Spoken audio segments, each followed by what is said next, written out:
আমরা সবাই জানি যে এবছর জ্যৈষ্ঠ মাসটা ছিল মল মাস, কারণ জ্যৈষ্ঠ মাসের একদম শুরুতে ছিল একটা অমাবস্যা, শেষে ছিল আরেকটা অমাবস্যা। প্রথম যে অমাবস্যাটা ছিল জ্যৈষ্ঠ মাসে সেটা ছিল ফলহারিণী কালী পুজো, আর এটা হচ্ছে শেষ অমাবস্যা। এটার পর মল মাস কাটবে। তো আজকে অমাবস্যা হিসেবে মাকে আমি এখানে সুন্দর করে সাজিয়ে নিয়েছি। মায়ের বুকে দিয়েছি এখানে অর্ঘ্য, বিল্লপত্র, জবা, আতপ চাল, দূর্বা সব কিছু দিয়ে, রক্তচন্দন, কেশর চন্দন সব কিছু দিয়ে মায়ের পায়ে অর্ঘ্য দিতে পারিনি, বুকে অর্ঘ্য দিয়ে দিয়েছি। এখানে মহাদেবের মাথায় অপরাজিতা, বিল্লপত্র সব কিছু দিয়েছি। আকন্দর মালা পরিয়েছি মাকে, জবার মালা, 52 জবার মালা, তার সাথে বেলি ফুলের মালা, রজনীগন্ধার মালা, তার উপরে হচ্ছে পদ্ম, তার সাথে অপরাজিতা, করবী, এই সব কিছু দিয়ে সাজিয়ে নিয়েছি। এখানে আদ্যামাকেও দিয়েছি একটা পদ্ম আর তার সাথে জবা ফুলের মালা। মায়ের পায়েও দিয়েছি একইভাবে অর্ঘ্য, জবা, বিল্লপত্র, তার সাথে দূর্বা, আতপ চাল, রক্তচন্দন, কেশর চন্দন সব কিছু দিয়ে। মায়ের চরণে দক্ষিণা দিয়েছি সামান্য।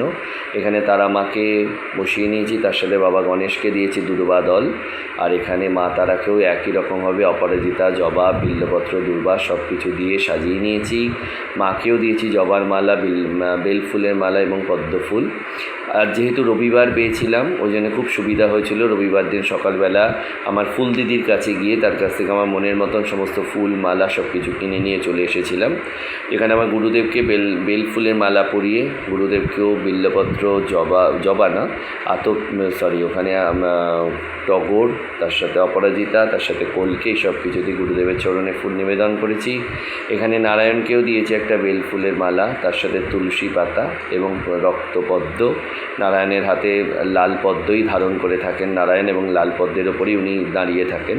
আর এখানে শিবকে তো আজকে পুজো করা হবে মহাকাল ভৈরব রূপে, তো ওনাকে আকন্দর মালা, বিল্লপত্র, তার সাথে হচ্ছে রক্তপদ্ম সব কিছু নিবেদন করা হয়েছে। যেহেতু পদ্মফুল বেশি ছিল বলে মা পদ্মা, তাকে আর কি করে বাদ দেওয়া হয়, মা পদ্মাকেও দিয়েছি একটা পদ্মফুল। তার সাথে দিয়েছি এখানে মা দুর্গাকেও একটা পদ্মফুল। ওনাকেই বা কেন বাদ দেবো, কারণ দুর্গার পুজোয় পদ্ম তো লাগেই আমরা জানি। আর মা আমার জগৎজননী, তার হাতেও দিয়েছি একটা পদ্মফুল। যেহেতু খুব কম দামে অনেকগুলো পদ্ম আমি পেয়েছিলাম, তাই কিছু ফ্রিজের মধ্যে রেখে দিয়েছি আবার আগামীকাল দেওয়ার জন্যে, আর কিছু আজকে এখানে পুজোর জন্যে আমি দেবতাদের চরণে বা হাতে যাকে যেখানে যেমন পেরেছি তাকে সেরকমভাবে পদ্মফুল ধরিয়ে নিয়েছি। তো যেটা বলছিলাম, রবিবার হওয়ার জন্যে সুবিধাটা খুব বেশি হয়েছে। তো এবার পুজোর বাকি সমস্ত যোগাড়যন্ত্র আমি করে নেব। সেখানে আজকে তো ফলভোগই হবে, ফল মিষ্টি এসব দিয়ে মায়ের পুজো করব। তো সে সমস্ত কিছু সাজিয়ে নেওয়ার এবার পালা। এখানে যেহেতু অমাবস্যা, তাই সেখানে আজকে আমরা তো আর অন্ন গ্রহণ করিনি। তো এখানে মায়ের জন্য দেখো এই বাটার মধ্যে দেওয়া হয়েছে আতপ চাল, কলা, তার সাথে বিভিন্ন রকমের ফল, যেমন শুকনো ফলের মধ্যে রয়েছে কিশমিশ, আমন্ড, খেজুর, আর এদিকে শশা, তার সাথে হচ্ছে আপেল, তার সাথে আম এবং পেয়ারা। আর এখানে বিভিন্ন রকমের মিষ্টি মায়ের উদ্দেশ্যে নিবেদনের জন্য রেখেছি। আর এটা হচ্ছে আমার গুরুদেবের থালা, একটা পান্তুয়া, একটা রসগোল্লা, জল। ওই জলের গ্লাসটা নতুন আমার গুরুদেবের জন্যে।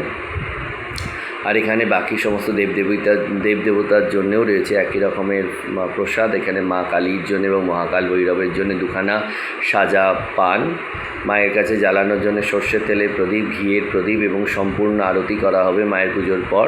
ওই জন্য পঞ্চপ্রদীপ, কর্পূরদানি, পানিশঙ্খ সব কিছু আমি গুছিয়ে হাতের কাছে রেখে দিয়েছি।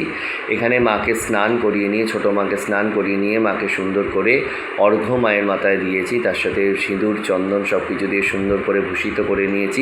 তবে ভুল করে মায়ের মালাটা আমি অন্য কোনো একটা দেবতাকে পরিয়ে দিয়েছি। কী আর করা যাবে, মায়ের এখন আর মালা আনার সময় নেই, বাড়িতে আর কেউ নেইও, আমি একাই রয়েছি এখানে পুজো করার জন্য। আমার স্ত্রী আমার মেয়েকে নিয়ে নাচের স্কুলে গেছেন। এখানে মা তারা শ্রীচরণ, সেটাও সুন্দর করে ধুয়ে চন্দন, অর্ঘ্য সব কিছু দিয়ে সাজিয়ে নিয়েছি, ধূপ দিয়ে করে নিয়েছি আরতি, এবং যথাস্থানে সব কিছু বিরাজ করিয়ে এরপর আমি আমার অমাবস্যার পুজো শুরু করব। এখানে আমার অমাবস্যার পুজো শেষের দিকে দেখো সেই আমার সবথেকে পছন্দের দৃশ্য, যেখানে আমার মায়ের গোটা সর্বাঙ্গে মায়ের আমার প্রচুর পরিমাণে ফুল দেওয়া থাকে। এই দৃশ্য আমার দেখতে ভীষণ ভালো লাগে। আমি এই সমস্ত ফুল মায়ের কাছে নিবেদন করেছি, তো সেটা দেখতে আরও ভালো লাগে যে মা কীরকম ফুলে ফুলে একদম ভরে উঠেছে। আর এখানে সমস্ত যা উপাচার আমার মায়ের কাছে নিবেদন করার মতন ছিল নিবেদন করা হয়ে গেছে, শুধু আরতি করা বাকি আছে। এবার আমি আমার মায়ের বিশেষ জপ করে নেব। জপ করে নেওয়ার পর তারপর আমি আরতি শুরু করব। এখানে ঘিয়ের প্রদীপ নিভে গেছে, তেলের প্রদীপ এখনও জ্বলছে এবং এটা জ্বলবে বেশ কিছুক্ষণ, কারণ ততটাই পর্যন্ত তেল এখানে দেওয়া আছে। তো তোমাদের আমার এই ভিডিও কেমন লাগলো লাইক কমেন্ট শেয়ারের মাধ্যমে জানাতে আমায় ভুলবে না। জয় মা, সবাই ভালো থেকো।